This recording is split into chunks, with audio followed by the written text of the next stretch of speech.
안녕하세요. 성경 통독을 돕는 바이블 가이드입니다. 오늘은 신명기 32장부터 34장까지입니다. 드디어 신명기 마지막 날입니다. 구약 성경에서 가장 핵심적인 내용을 담고 있는 책을 한 권만 고르라면 신명기를 꼽을 수 있습니다. 이스라엘의 신앙을 형성하는 기반이 되는 책인 만큼 쉽지 않으셨을 줄 압니다. 고생 많으셨습니다.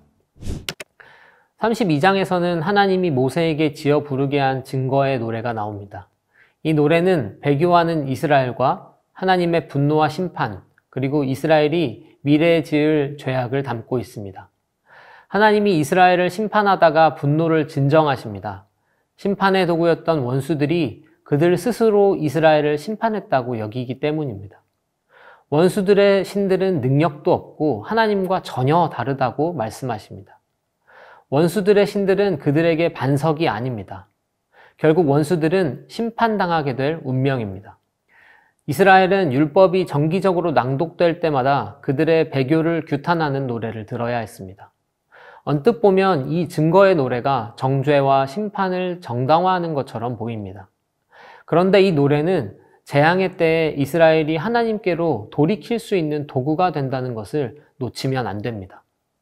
모세의 노래는 이스라엘을 가르치고 동시에 정죄하다가 마지막 순간에 그들을 신원합니다. 하나님은 이스라엘 백성을 돌이키게 하기 위해서라면 어떤 수단과 방법도 가리지 않으십니다. 이어 모세는 죽기 전에 이스라엘 12지파를 축복합니다. 여수룬을 다스린 왕은 이스라엘 모든 지파를 거느린 하나님이셨습니다. 모세는 하나님을 왕으로 모신 12지파에게 각각 독특한 복을 간구합니다.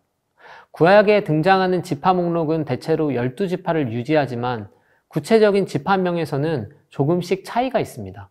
보통은 레위 지파가 자주 빠지는데 이 축복에는 시므온 지파가 포함되어 있지 않습니다. 12지파 중에는 레위 지파와 요셉 지파가 가장 풍성한 복을 받는 것을 볼 수 있습니다.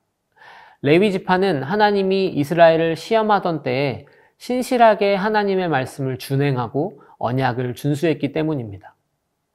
요셉 지파의 축복 기원은 레위 지파보다 더 간절하고 풍성합니다.